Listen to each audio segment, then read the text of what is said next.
मुअज़्ज़ज़ सामीन अस्सलाम वालेकुम। मैं आपके लिए आज नए मौजू पर नई कहानी लेकर आई हूँ।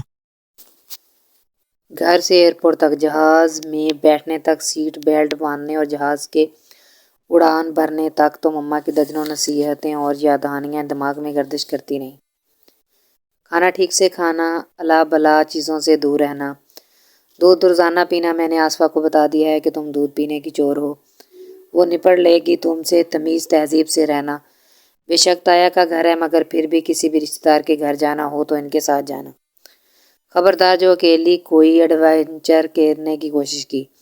समझ रही हो ना? यस मामा, उमैमा ने वही तमीज़ तहजीब से ने जवाब दिया था जैसे अपनी औलाद को सिखाने के लिए वो दिन रात हलकान हुई जाती थी। इधर हवाई जहाज़ कायदे आज़म इंटरनेशनल एयरपोर्ट पर पहुंचा और इनके पहियों ने रनवे को छुआ। उधर उमैमा की याददाश्त ने इन सारी हदायत को दिमाग की स्लेट पर एक तरफ सरका दिया। बवक्त ज़रूरत और बवक्त मजबूरी ने इस्तेमाल करने में कोई हर्ज नहीं था, मगर हर वक्त साथ साथ लिए फिरती तो दिमाग पे लाजमी बोझ पड़ता था। वो जो कि यहाँ ईद मनाने और शादी में शिरकत के लिए आई थी, इस बोझ को कहाँ साथ लिए फिरती। एयरपोर्ट पर ताया, अब्बू, शानो, जुल्फी भाई इसे लेने आए थे। सामान मुख्तसर था, एक सूटकेस, एक बैग और बस। डिग्गी में दोनों चीज़ें आ गईं और बाकी सब गाड़ी में लद गए। सफ़र कैसा रहा तुम्हारा? बड़े अब्बू ने रस्मी सा सवाल किया। ये सवाल घर पहुंचकर कीजिएगा। एयरपोर्ट से नाज़िमाबाद तक का सफ़र हवाई जहाज़ के सफ़र से दिलचस्प होगा। शानूर उर्फ शानो ने लुकमा दिया। क्या मतलब? उमैमा ने भुएं सकेड़ कर शानो को देखा। रास्ते के दिलकश मनाजर देखना, फिर बताना। शट अप शानो, जुल्फी भाई ने इसे डांटा। मुझे मालूम है तुम्हारा चारा किस तरफ है। ये लो पहला व्यू आ गया। उमैमा मुस्कुराई। जैसा भी है, हमारा शहर हमें प्यारा है। जुल्फी भाई ने कचरे के इस ढेर को देखा जिसे उमामा ने पहला मंजर बताया था। जो प्यारा होता है, इससे प्यार निभाया भी जाता है। उमैमा ने फिक्रा कसा। सारा प्यार हम ही संभालें? तुम तलखादारे क्या करेंगे? घास खो देंगे। तो अब क्या कर रहे हैं? शानो के बरजस्ता जवाब पर एक कहका बुलंद हुआ, जिसमें सबसे बुलंद आवाज़ बड़े अब्बू की थी। घर पहुंचकर उमैमा ने जायज़ा लिया। इंटेयर इससे थोड़ा मुख्तलिफ था। ये वीडियो और तस्वीर शानो इसे अक्सर भेजती रहती थी। बड़ी अम्मा बहुत पाक से मिली, काफ़ी स्मार्ट और फ्रेश लग रही थी। शानो ने ऊपरी मंजिल पे उमैमा का कमरा दिखाया जो इसके लिए सेट किया गया था। कलर स्कीम सोबर थी। दीवार गिर अलमारी, एक single bed, rack, book shelf, sofa. It's too so much यार। वहाँ तो मैं अपनी बहन के साथ कमरा शेयर करती थी। उमैमा सचमुच बहुत मुतासिर हुई थी। इसकी गुफ्तगू भी अंग्रेज़ी और उर्दू दोनों की अमेज़िश थी। वो बहुत ज़्यादा अच्छी उर्दू नहीं बोलती थी, मगर कोशिश ज़रूर करती थी। इस वक्त भी उसे याद आया तो अंग्रेज़ी बोलते बोलते वो उर्दू पर आ गई। ये पाकिस्तान है प्यारी, ऐश करो। जो ऐश वहाँ मुयसर नहीं है। इन सहूलतों की शिकायत ना करना जो तुम्हें लंदन में मुहैया हैं। शानो बोलते बोलते बेड पर नींद दराज हो गई। अब तुम फ्रेश हो जाओ तो खाना लगवाएं, चूहे दौड़ रहे हैं पेट में। क्या? उमैमा ने आंखें फाड़ी। मुहावरा है यार, सचमुच के चूहे नहीं हैं। बाय द वे, ये तो बताओ तुम्हारे लिए क्या लाई हूँ। प्रिंस हैरी को ला रही थी। मैगन मार्कल बीच में आ गई। उमैमा शहर से बोलते हुए बाथरूम में घुस गई। खाने में बहुत एहतमाम किया गया था। बड़ी सी डाइनिंग टेबल अनवाऊ अक़साम के पकवान से भरी हुई थी। क्या और भी मेहमान आने वाले हैं? उमैमा ने अपनी कुर्सी संभालते हुए सवाल किया। नहीं तो क्यों, इतनी सारी डिशेस कौन खाएगा? उमैमा ने एक नज़र मेज़ पर डाली। मछली, मुर्गी, गाय, बकरे का गोश्त मुख्तलिफ तरीकों से पका हुआ सजा हुआ अपनी बहार दिखा रहा था। देसी पकवानों के अलावा चाइनीज़, थाई और इटालियन डिशेस भी थीं। खाने के दौरान इसे इल्म हुआ। शानो एक एक डिश इसके आगे रख रही थी, बमा इसके नाम और खसूसियात की, और अपने शेफ़ की तारीफ व तौसीफ कर रही थी।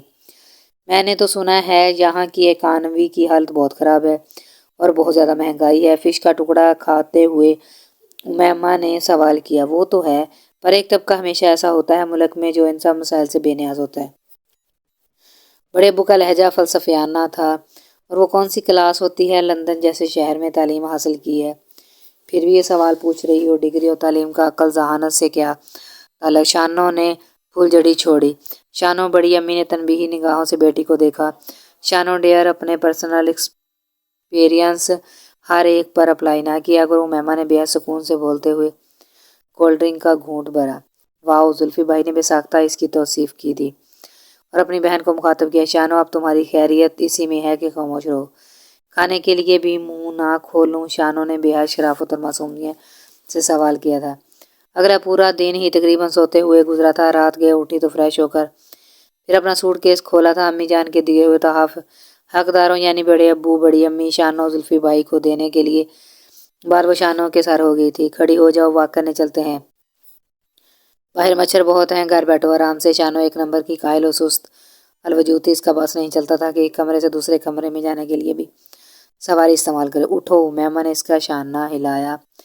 कल चलते हैं ना? शानो ने जोरदार जमाई ली।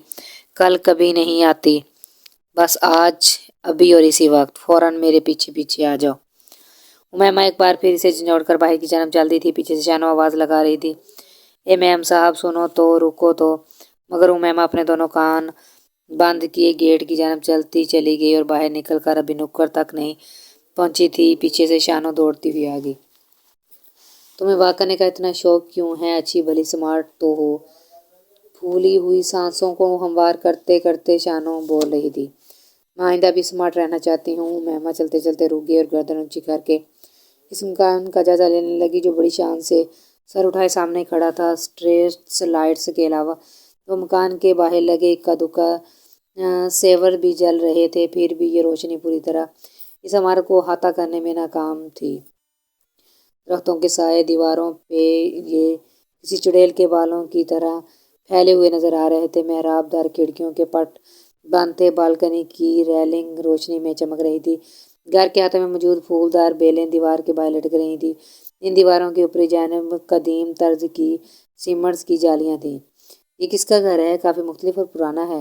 उमैमा ने आसपास जदीद तर्ज के शानदार और आलीशान बंगलों पर नजर दौड़ाई, जिनके दरमियान ये कदीम मगर साहिर किस्म का मकान यूं लग रहा था जैसे बेहद हसीन और रंग मसनूई फूलों के दरमियान कोई जंगली फूल जो अपनी रंगत खूब खुशबू और सूरत से बिल्कुल अनोखा और बदमुनफरिद हो।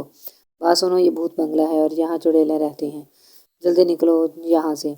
Shut up. उमैमा ने अपनी जीन्स की जेब से मोबाइल निकाला और मुख्तलिफ जावियों से मूवी बनाने लगी। तुम मरवाओगी? शानो खड़े खड़े जज्बज होने लगी। इतना क्यों डर रही हो? कौन रहता है यहाँ? रिश्तेदार ही है ना, मगर बड़ी खौफनाक किस्म की आंटी हैं, ज़रा भी मरवत नहीं इनमें, यूँ भगा देती हैं यूँ। शानो ने चुटकी बजाकर दिखाई। रिश्तेदार हैं? चलें इस घर में। उमैमा खिल उठी। मुझे कोई शौक नहीं है खड़ूस आंटी की गालियाँ खाने का। और शानो 2 कदम पीछे हटकर खड़ी हो गई। वैसे हैं कौन? उमैमा ने हर जाविये से तस्वीर खींच ली थी और मूवी बना ली थी। अब तो जैसे शानो को देख रही थी। पता नहीं पापा की कोई रिश्तेदार हैं, ना खुद कहीं जाती हैं, ना किसी का अपने घर आना पसंद करती हैं। क्यों? मुझे नहीं मालूम। शानो ने अपने शाने उचकाए। और तुमने यकीनन मालूम करने की भी कोशिश नहीं की होगी। तो मुझे क्या ज़रूरत है ऐसे मामलात में टांग उड़ाने की, जिनसे मुझे कोई दिलचस्पी नहीं है। शानो का अंदाज लापरवाही लिए हुए था। तुम बेहद बोरिंग हो। आगे चलते हुए उमैमा ने फैसला सादर किया। मैं और बोरिंग? ज़रा मेरे तमाम दोस्तों से पूछो कितना एंजॉय करते हैं सब मेरे साथ। शानो ने एक ज़रा ठहर कर बेहद सदमे से देखा। तुम्हारी सबसे अच्छी दोस्त मैं तुम्हें बता रही हूँ, इसलिए यकीन करो। तुम बेहद बोरिंग हो। इतना आर्टिस्ट मकान बिल्कुल किसी पेंटिंग में नज़र आते घर की तरह। तुम एक कदम ठहर कर इसकी दिलचस्पी को ना देखती हो, ना महसूस करती हो। मैंने चलते चलते दाएं बाएं जदीद वज़ा के मकानात पे एक नज़र दौड़ाई। इतने ज़बरदस्त किस्म के बंगलोज के सामने तुम्हारा वो खंडर अच्छा लगा तुम्हें? शानो की नन्ही मुन्नी मोबाइल ज़दा शक्ल में उमैमा के ख्यालात तो फरमूदात समाने से कासिर थे। दुनिया भर के लोग पैसे खर्च करके टिकट खरीद कर खंडरात देखते हैं। कुछ तो होता ही होगा इनमें, खूबसूरती, कशिश, इनफरादियत और तारीख। खंडरात में कुछ नहीं होता, लोगों के दिमागों में फतूर होता है। शानो का जवाब इंतहाई इश्तियाल अंगेज था। उमैमा ने रुक कर इसे घूर कर देखा। तुम्हारा ऊपर का पोषण बिल्कुल खाली है या इस्तेमाल नहीं करती? कम अज़ कम इन फजूलियत में तो बिल्कुल इस्तेमाल नहीं करती जिनमें तुम लगी रहती हो। लोग बर्ज खलीफा बना रहे हैं, ट्विन टावर बना रहे हैं, स्काई स्क्रैप बन रहे हैं। दुनिया में तुम खंडरात पे जान दे रही हो। शानो ने लताड़ने में कोई कसर नहीं छोड़ी थी। हर खंडर گزرے انسانوں داستانوں سے عبارت ہوتا ہے۔ امیمہ شائستہ انگریزی میں بات کر رہی تھی۔ میں بھی زندہ ہوں میری جان، اور آگے بھی زندہ رہنا چاہتی ہوں۔ پیاس کے مارے دم نکل رہا ہے، چلو کچھ پیتے ہیں۔ شانو آگے کی طرف تیز تیز قدم بڑھانے لگی، جہاں سامان سے بھری جگمگاتی ہوئی دکانیں نظر آ رہی تھیں۔ تمہارا کچھ نہیں ہو سکتا، امیمہ نے افسوس سے سر ہلایا، اور اس کی اہم قدم ہوگی۔ واپسی پر بھی امیمہ نے نظر بھر کر اس مکان کو دیکھا جو اس وقت نیم تاریکی میں ڈوبا ہوا تھا۔